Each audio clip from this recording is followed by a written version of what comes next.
Shalom again, my friends. After I have discussed the thoughts that are tremendous truth regarding the month of Nisan, in which there was the birth of the Jewish people and the Jewish nation as a nation. But now I will talk about Parashat Tazriah, the portion of the Torah that we will read this coming Shabbat, which is also Rosh Chodesh Nisan. Parashat Tazriah begins with the words, Vaydaber Hashem el Moshe lemor, Isha ki Tazriah, Veyaleda Zachar, Vetamea Shiv'at Yamim, Kime Niddat Devota Titma. And Hashem spoke to Moses, saying, Speak to the children of Israel, saying, when a woman conceives and gives birth to a male, she shall be impure for 7 days. It's a 7 days period, as during the days of her menstruant infirmity shall she be impure. So we're beginning a portion of the Torah that discusses the laws of purity and impurity. Just last week we read in Parashat Shmini something similar regarding purity and impurity. In last parasha we read that God requires from us to be holy. והתקדשתם והייתם קדושים כי קדוש אני. You shall be holy and you shall remain holy because I am holy. And I did ask the question, if God is holy, does that mean that we can be holy? God is God, we are only human beings. But to clarify this point, I must say that there is no question about it that God knows the true nature of the Jewish people. There must be something special about the Jewish people vis-a-vis the whole world, right? And only God knows what is that force of spirituality that we have discussed in the past that is in the blood of the Jewish people. First, God says, He reveals in His Bible that we are a holy nation. We Jews don't know how holy we are because we are human beings. We sin just the same like every other human being sins. But there must be something else that specifies us, that distinguishes us from the nations, and that is through this force of spirituality that God gave us. Let me explain further this point before I tackle the subject of Parashat Tazriah. In last week's parasha, we read about what the Jewish people is allowed to eat, what the Jewish people is not allowed to eat. In the words of the Torah, Zot ha'chaya asher tochelu, וזאת החיה אשר לא תאכלו. This is the animal that he shall be able to eat, but this is the animals that he will not be able to eat. Among those that we cannot eat is the chazir, the pig. We are not allowed to eat shrimp. We are not allowed to eat anything any kind of creature that goes on the earth. And the kol asheretz ashoretz ala aretz sheketz you. It's an abomination for the Jewish people. Why? Because we are holy. Do we know that we are holy? We don't know. All we know is that we are not allowed to eat what the rest of the world is allowed to eat. Which, by the way, it could be one of the reasons why the world hates us. Because we are different. But we Jews don't know. By what are we different? They tried to portray us as people with a different nose. And it is ridiculous. Because it's not true. They try to portray us with different kind of expressions. It doesn't work. We are just exactly like any other human being. I mean, all these are just pretexts to excuse their feeling that is against us, because the world doesn't know truly why exactly do they hate us. So they figure it's because you're different, it's because you don't eat what we eat, it's because you have so many mitzvot and so forth. You're different. Only the Jew himself doesn't know that he is different. It is true that we know that we are different because we have many more obligations that was given to us at the mountain of Sinai, more than the world. The world was given 7 precepts. That's according to our teachings. 7 mitzvot were given to the world. It's called the mitzvot of the children of Noach. Our sages say in the Talmud that even those 7 mitzvot the world did not succeed to fulfill properly, to the point that God said, okay, you just go and do whatever you want. Everything is okay with you. What about my people Israel? 613 precepts were given to us, plus 7 more mitzvot that were given by the sages. That's altogether 620. Do you realize the difference between 620 and 7 that were not even cleared by the nations? From this you could see the difference. There must be some kind of difference. There must be some kind of force that God knows that we have, or perhaps that He gave us, for which He was able to give us so many more mitzvot than the world. We don't know whom we are, that is true. But if we have some kind of wisdom, we have to realize what perhaps the world already realized, otherwise they would not be able to hate us that much. You don't hate simple people. You don't hate little animals. You hate those that you admire. You hate those from whom you are jealous. Otherwise, go ahead and explain to me why we were hated for so many generations, incessantly. Why? There's only one reason. The world knows that we are special, and nobody likes special people.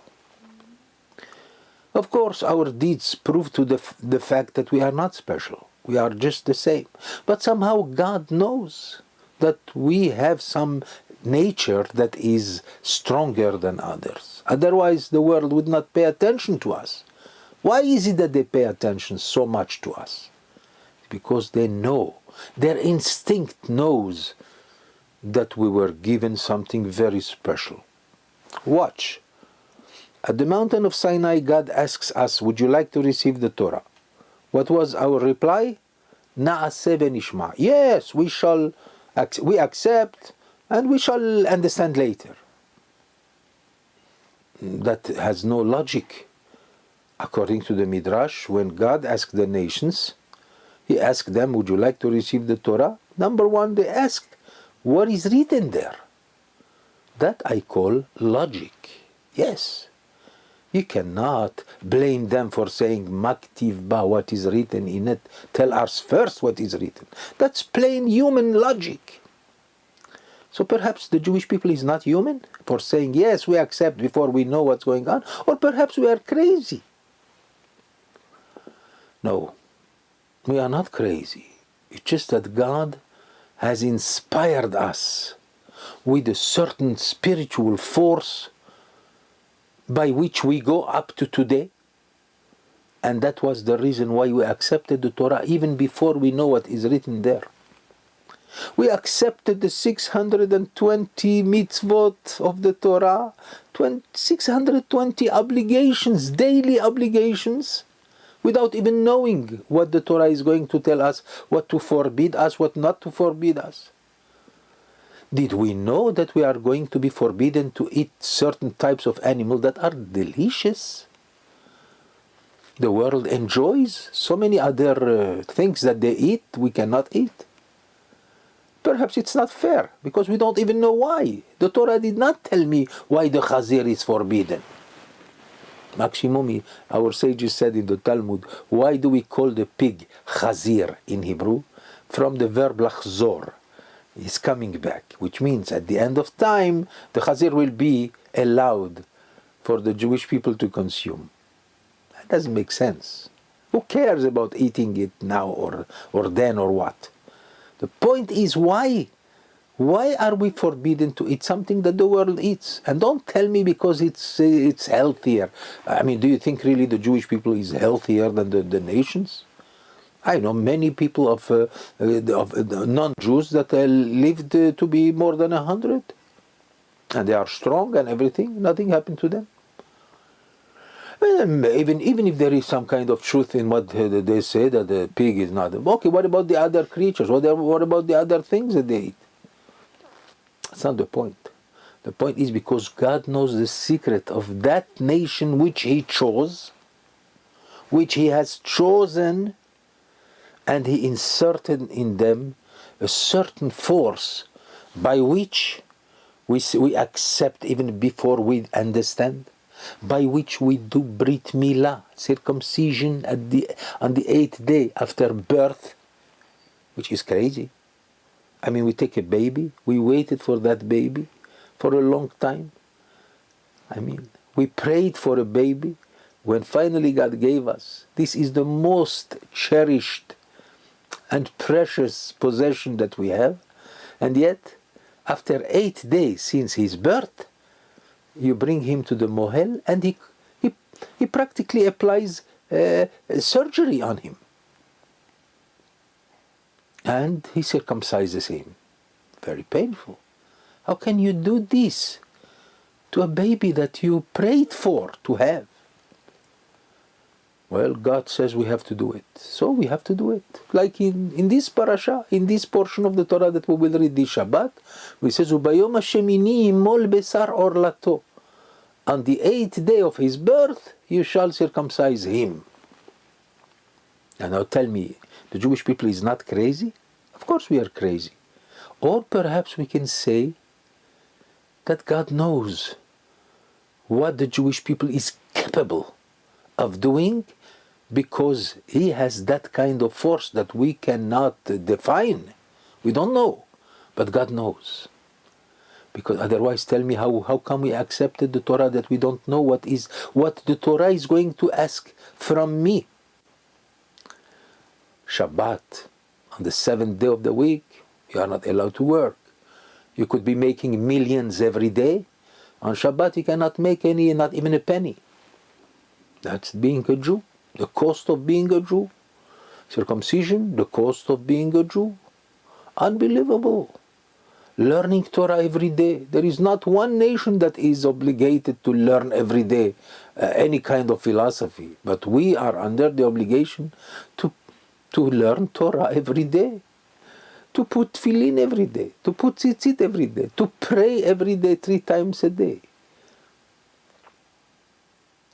Menstruation of the woman. You are not allowed to touch her. I mean, that woman that you love so much, that you took as a wife. There is a time in the month that you can be with her. There is a time in the month that you cannot be with her. Grosso modo, we know that approximately 2 weeks you cannot touch your wife. Every month. Wow, that requires from the men a lot of power, a lot of courage. And yet, every Jew who is an observer of the mitzvot does not even think about being with his wife in the same bed at that time. Why? Because she saw some blood. Okay, she had some blood, that's it, immediately you cannot touch her. Ya Habibi, this nation must be either crazy, or maybe they are above other humans, or maybe God is in them. There must be some spiritual force inside them. Unbelievable. Let me conclude this talk, which requires much more time, it says that they asked the Gra, the Vilna Gaon, this genius who lived about 250 years ago. His name was Rabbi Eliyahu from Vilna, Ukraine. He was a genius. Oh, no question about it, he was a genius. In fact, he was a genius since the age of 5 or 6. So they asked him, little Eliyahu, tell us what is the there are, by the way, you should know that there are connections between last week's parasha and this week's parasha. In every parasha there is a connection with the previous parasha. Last week's parasha concludes with the word that God has distinguished us from all the nations. והבדלתי אתכם מן העמים להיות לי. In order to be mine, God says, I have to make you different than the other nations. And by the way, a famous Goy, a famous non-Jew, has said that in his poetic words. He said, Am levadad ishkon. This is our friend Bil'am, in the portion of the Torah of Balak. That's when he says, Am levadad ishkon, the Jewish people will always be distinguished. He will always be alone. Oh boy, the loneliness of the Jewish people. Wherever we went, we have been, they pointed at us as Jews, and we have suffered so much. Yes, true, we were also admired because of our achievements, but at the same time we were hated. And as I said before, just because we are different. What makes us different? That great force that we call a spiritual force that God has given us. And that He alone knows the nature of that force, and we Jews don't know about it, but we know it does exist. Otherwise it would be impossible to accept 620 mitzvot without even knowing about it before. It would be impossible to circumcise one's son unless if you are either crazy or empowered by a certain force that is unknown to us. Unbelievable. So they asked little Eliyahu, the genius. They said to him, what would be the connection between last week's parasha and this week's parasha? So he said immediately he went to his library, and he brought the Talmud on Masechet Yoma, the tractate of Yoma, on page 82. And he went through the pages, and then he showed them the following story. And the story says that they came, it was Yom Kippur, and the woman who was pregnant, she suddenly were invaded by a big temptation to eat something that she smelled, and she wanted to eat. What are we going to do? It's Yom Kippur, everybody is fasting. So they came to ask the rabbi. And they said to him, what are we going to do? Should we give her to eat? Because it's very dangerous not to let her eat. I have said this story last week. Right? So what do we do? So they went to Rabbeinu HaKadosh. And they said to him, what should we do? And he said to them, go and whisper in her ears that it's the day of Yom Kippur. And let's see. Let it be her decision. If she wants to eat, nevertheless, give her to eat. They went back to this lady and they said to her, dear, today is Yom Kippur. As soon as she heard that, even though she knew it, but she heard it. She heard, oh, today is Yom Kippur. Finally, suddenly the temptation dissipated, and she became calm, and she didn't have to eat. And it says, the Talmud says, that she gave birth to a very special baby who was to become the great Talmudic scholar Rabbi Yochanan. Same story happened with a different woman who also on the day of Yom Kippur, she suddenly became very much anxious to eat because she smelled something delicious. They came to whisper in her ears, today is Yom Kippur. It didn't work. I want to eat. Okay, madam. they gave her to eat. And she gave birth to a child who apparently was named Atzar Peri. He became a bad Jew, a Rasha, a person that the Talmud tells us that he was always doing things in business. He bought certain things so that he will be able to sell them with much more, in a more expensive way.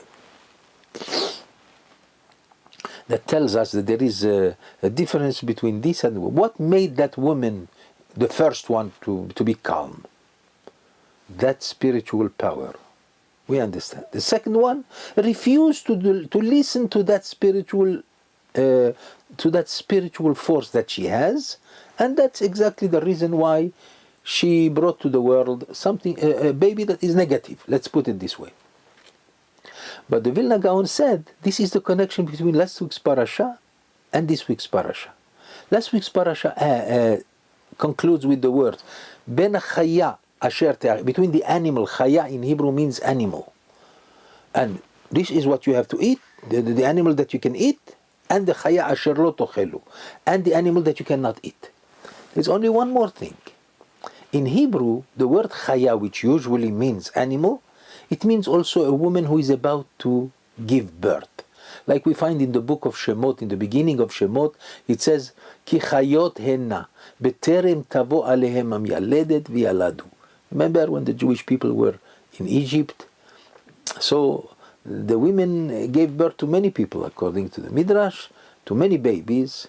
I mean, each one of them had 6 babies in her womb, and when Paro sent the women to cause them to kill the babies. We know the story, right? So before they approached them, they came back to Pharaoh and they said to him, what can we do? They are like animals. They are like animals, because before we even start taking care of them, they already gave birth. So now the Vilna Gaon explained, you see, this is the connection. Our parasha begins, Ki Tazriah ve'aleda zachar. If a woman gives birth to a boy. And last week's parasha ends, this is what between the woman who is about to, between the animal that you can eat and again the animal that you cannot eat, which has to be translated in a way that Chaya is the woman who is about to give birth, right? So automatically, according to that story, we understand. So the difference between a woman who had the courage not to eat on Yom Kippur, and therefore she gave birth to a beautiful child, and the other versus the other one who was not able to contend with her temptation, and automatically she gave birth to someone who is not as pure as Rabbi Yochanan. So here we have the point of purity and impurity as the conclusion of last week's parasha, and beginning now with this parasha which talks about the giving birth of a male child and so forth. So we see here that there is a connection. The connection is between a Jew who understands that he has a spiritual force by which he leads his life, and a Jew who does not listen to that force that he has also in him. That's the difference between the law of purity versus the law of impurity. Why is it, I'm concluding with this thought, why is it that the nations can eat whatever they want and nothing happens to them? I mean, you don't see the difference between purity and impurity by them, but the Jew is something else. He eats what is kosher, he is kosher. He eats what is not kosher, he is not kosher. What's the difference? The first Jew who is kosher, he is led by a spiritual force that God puts in him. The other Jew does not listen to that force, and automatically there is the force of purity is when it stands as purity. But if you let impurity invade your purity, impurity wins, it is much stronger, and that's the reason why you have also many Jews who do not go by the laws of the Torah. It's unfortunate, but the Jew is a Jew. that force eventually will come back upon him, will bring him, will awaken him to do teshuvah, to repent, and then, as the Rambam says, everyone will make teshuvah, and when the Mashiach comes, we are all ready for a life of spirituality with the proper purity that has to do with it. Shabbat Shalom.